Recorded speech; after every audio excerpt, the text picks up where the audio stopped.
Salam bahagia untuk semua pionir dimanapun berada. Banyak yang mengira pembukaan 8,7 juta token Pi akan membuat harga hancur berantakan, tapi kenyataannya justru mengejutkan. Pi Network baru saja melewati uji stres terbesarnya dengan stabilitas yang luar biasa. Apa rahasianya? Ternyata, kekuatan 19 juta pengguna yang sudah terverifikasi KYC bukan sekadar angka, melainkan pondasi nyata bagi ekosistem perdagangan kita. Dan tidak berhenti di situ, era DeFi telah resmi dimulai dengan peluncuran beta publik Choice, di mana koin Pi Anda kini bukan lagi sekadar angka di layar tambang, tapi aset yang bisa bekerja, menghasilkan pendapatan pasif. Bagaimana cara koin Pi Anda menghasilkan cuan melalui fitur likuiditas dan apa dampaknya bagi harga Pi di tahun 2026? Simak video ini sampai habis. Stabilitas Pi Network di tengah ekspansi, 19 juta KYC dan kehadiran Choice DeFi perkuat utilitas on-chain. Menurut pelacak komunitas dan unggahan publik, Pi Network menunjukkan reaksi pasar yang terbatas setelah sekitar 8,7 juta token Pi dibuka, unlocked. Meskipun ada kekhawatiran terkait pasokan baru yang masuk ke peredaran, anggota komunitas menunjukkan perilaku harga yang stabil setelah pembukaan tersebut. Peristiwa ini pun menjadi titik fokus dalam diskusi berita Pi belakangan ini. Para pendukung menggambarkan pembukaan ini sebagai uji stres jangka pendek. Mereka berpendapat bahwa tidak adanya fluktuasi harga yang tajam menunjukkan keseimbangan yang tumbuh antara pasokan dan penggunaan. Namun, data pasar independen mengenai harga koin Pi tetap terbatas karena terbatasnya tempat perdagangan eksternal. Pembukaan token menguji ketahanan pasar. Pembukaan pada bulan Desember menambahkan sekitar 8,7 juta token Pi ke dalam sirkulasi. Di sebagian besar pasar kripto, peristiwa semacam itu seringkali memicu volatilitas. Namun, kali ini pengamat komunitas mengatakan harga tetap stabil secara luas dalam beberapa jam dan hari setelahnya.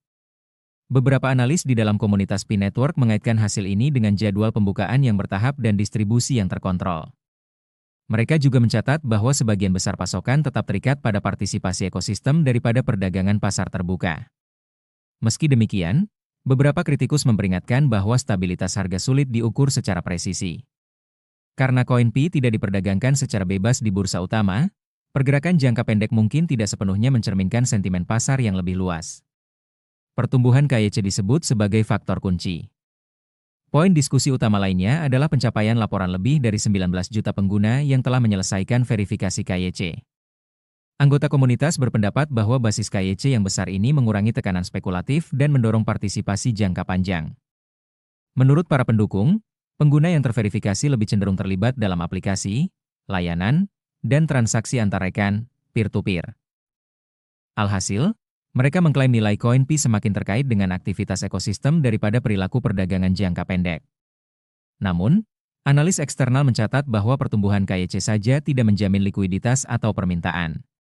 Mereka menekankan bahwa dampak ekonomi yang nyata bergantung pada penggunaan berkelanjutan, adopsi pedagang, merchant, dan data yang transparan. Pembaruan dompet dan daftar mata uang fiat menarik perhatian. Pembaruan dompet terbaru juga menarik perhatian setelah pengguna menyadari adanya berbagai mata uang fiat global yang ditampilkan dalam antarmuka on-ramp.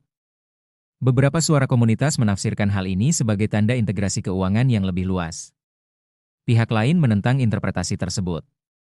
Mereka mengklarifikasi bahwa munculnya opsi fiat tidak selalu menunjukkan pengakuan resmi oleh pemerintah atau bank sentral. Sebaliknya, hal itu mencerminkan integrasi pembayaran pihak ketiga yang memungkinkan pengguna untuk melihat atau menjembatani mata uang lokal. Akibatnya, para analis mendesak kewaspadaan. Mereka menekankan perlunya memisahkan fitur platform yang sudah terkonfirmasi dari klaim spekulatif yang beredar di media sosial. Debat komunitas berlanjut hingga 2026. Reaksi yang beragam ini menyoroti perpecahan yang terus berlanjut di dalam ekosistem. Para pendukung menunjukkan perilaku stabil setelah pembukaan sebagai bukti kematangan. Sebaliknya, kritikus membalas bahwa lini masa yang lebih jelas dan akses pasar eksternal masih belum ada. Seiring berita Pi yang terus tren, perhatian kemungkinan akan tetap tertuju pada pembukaan di masa mendatang, fase migrasi, dan data penggunaan dunia nyata. Untuk saat ini, peristiwa Desember Pi Network telah memperkuat satu titik kesepakatan, harga koin Pi tidak menunjukkan gangguan segera, membuat perdebatan yang lebih luas tetap terfokus pada apa yang akan terjadi selanjutnya daripada apa yang baru saja terjadi.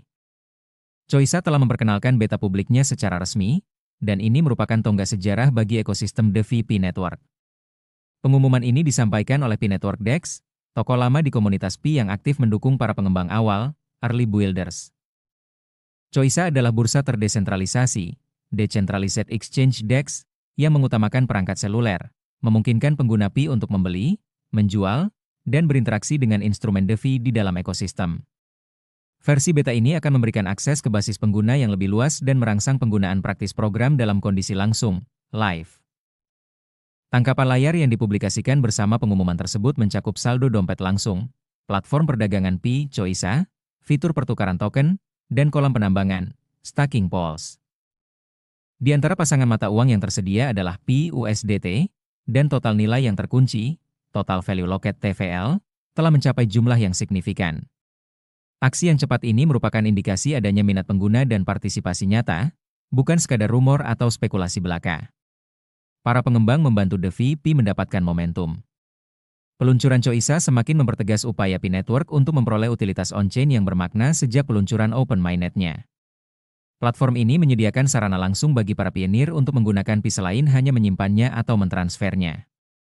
Pengguna kini dapat terlibat dalam perdagangan, bertindak sebagai penyedia likuiditas, dan memanfaatkan fitur berorientasi imbal hasil, yield, dalam lingkungan asli Pi. Fitur praktis ini membantu transisi Pi dari jaringan yang berorientasi pada penambangan menjadi ekosistem berbasis aplikasi.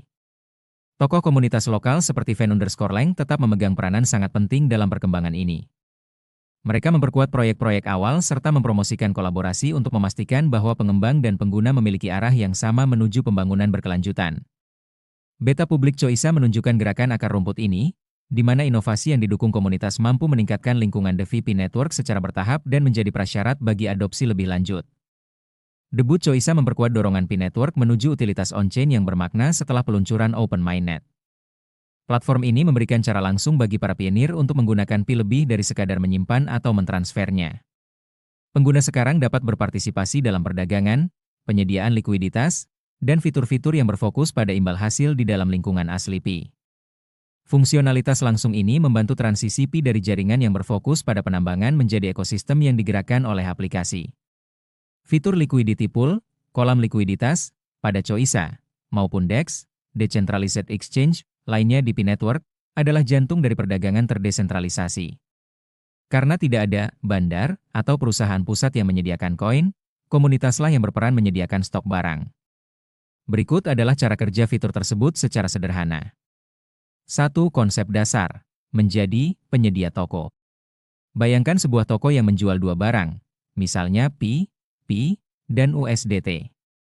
Agar orang lain bisa menukar Pi mereka ke USDT secara instan, toko tersebut harus punya stok keduanya dalam jumlah banyak. Liquidity Provider, LP adalah Anda atau pionir lain yang menyetorkan pasangan koin, misal 50% Pi dan 50% USDT, ke dalam kolam smart contract. Tujuan, memastikan transaksi swap, tukar koin, berjalan lancar tanpa harus menunggu pembeli penjual lain muncul secara manual. 2. Proses teknis, step by step. 1. Penyetoran sepasang aset, Anda memasukkan jumlah nilai yang sama untuk dua koin. Jika harga 1 Pi $1, dan Anda ingin menyetor $100, maka Anda memasukkan 100 Pi dan 100 USDT. 2. Menerima LP token. Sebagai bukti bahwa Anda adalah pemilik sebagian dari kolam tersebut, sistem memberi Anda LP token. Token ini bisa digunakan untuk menarik kembali modal Anda nanti. 3. Automated Market Maker, AMM Choica menggunakan algoritma matematika untuk menentukan harga secara otomatis. Jika banyak orang membeli Pi dari kolam, harga Pi akan naik otomatis karena stoknya menipis. 3. Keuntungan bagi Anda. Kenapa pionir mau mengunci koin mereka di kolam likuiditas? Trading VS, biaya transaksi setiap kali ada orang yang melakukan swap, tukar koin, di Choica. Mereka dikenakan biaya kecil, misalnya 0,3%. Biaya ini akan dikumpulkan dan dibagikan kepada semua penyedia likuiditas sesuai porsi kepemilikan mereka. Yield farming, kadang-kadang, platform memberikan hadiah tambahan berupa token asli, seperti token Choica, kepada mereka yang membantu menyediakan likuiditas. 4. Risiko yang perlu diketahui. Meskipun menguntungkan, ada risiko bernama impermanent loss. Jika harga salah satu koin di pasar luar berubah drastis dibanding saat Anda menyetor, nilai aset Anda di dalam kolam mungkin akan sedikit berkurang jika dibandingkan jika Anda hanya menyimpannya saja di dompet, holding. Di Choica, Fitur likuiditas memungkinkan Anda memperkerjakan koin Pi Anda agar menghasilkan pendapatan pasif dari biaya transaksi orang lain, ketimbang hanya mendiamkannya di dompet. Untuk mengakses menu likuiditas di Choice, Anda harus melakukannya melalui Pi Browser, karena platform ini berjalan sebagai aplikasi terdesentralisasi, DApp, di dalam ekosistem Pi. Berikut adalah langkah-langkah praktisnya. 1. Masuk melalui Pi Browser. Buka aplikasi Pi Browser di ponsel Anda. Ketik alamat URL resmi Choice, pastikan Anda mendapatkan link dari sumber resmi atau menu ekosistem di Pi Browser untuk menghindari situs phishing. Hubungkan dompet Pi Anda, Connect Wallet, saat diminta. Pastikan Anda sudah bermigrasi ke Mainnet untuk menggunakan saldo nyata. 2. Menemukan menu likuiditas. Setelah masuk antarmuka Choice, cari tab atau ikon menu yang biasanya terletak di bagian bawah atau di pojok atas, ikon 3 garis. Pilih menu bertuliskan Liquidity atau Pool. Di sana, Anda akan melihat daftar pasangan aset, seperti Pi USDT atau Pi Choice. 3. Cara menambahkan likuiditas. Jika Anda ingin mulai menjadi penyedia likuiditas. 1. Klik tombol Add Liquidity atau tanda I. 2. Pilih pasangan, pilih 2 aset yang ingin Anda masukkan, contoh, Pi dan USDT. 3. Masukkan jumlah salah satu koin, dan sistem akan otomatis menghitung jumlah koin pasangannya berdasarkan harga pasar saat itu agar nilainya seimbang, 50-50. 4. Approve Supply. Klik Approve untuk mengizinkan akses koin, dan kemudian klik Supply atau Confirm. 5. Konfirmasi di dompet. Anda akan diarahkan untuk menyetujui transaksi melalui dompet Pi Anda. 4. Memantau hasil. Setelah berhasil, Anda dapat melihat posisi likuiditas Anda di menu Your Pulse atau My Liquidity. Di sana Anda bisa melihat berapa besar biaya transaksi, fee, yang sudah Anda kumpulkan atau menarik kembali aset Anda kapan saja, remove liquidity. Tips keamanan. Selalu pastikan Anda memiliki sisa sedikit koin Pi di dompet untuk membayar biaya gas fee, setiap kali melakukan transaksi di ekosistem DeFi. Apa yang terjadi selanjutnya di 2026? Setelah peluncuran Mainnet terbuka, fokus Pi Network kini bergeser ke utilitas ekosistem, pengembangan lebih dari 200 aplikasi yang mendukung penggunaan Pi sebagai alat pembayaran nyata, hasil dari Hackathon 2025. Integrasi perbankan, uji coba seperti Gargora Digital Bank pada testnet yang bertujuan menghubungkan Pi dengan layanan keuangan on-chain. Jadi, kesimpulannya jelas, Pi Network sedang bertransformasi dari sekadar aplikasi penambangan menjadi ekosistem berbasis aplikasi yang matang. Stabilitas harga setelah unlock besar-besaran adalah bukti bahwa komunitas lebih memilih menggunakan Pi untuk membangun utilitas daripada sekadar menjualnya. Hadirnya Choice DeFi dan integrasi mata uang fiat di dompet kita hanyalah awal dari perjalanan besar menuju tahun 2026. Tapi ingat, Pioneer, selalu waspada terhadap klaim spekulatif dan pastikan Anda hanya mengakses DApp resmi melalui Pi Browser. Sekarang giliran Anda. Apakah Anda sudah mencoba fitur likuiditas di Choice? Atau Anda lebih memilih untuk tetap hold koin Pi Anda di dompet? Tulis pendapat Anda di kolom komentar di bawah. Jangan lupa klik like jika informasi ini bermanfaat, subscribe agar tidak ketinggalan berita terbaru seputar Mainnet, dan bagikan video ini ke grup Pioneer Anda. Sampai jumpa di video berikutnya. Salam petir.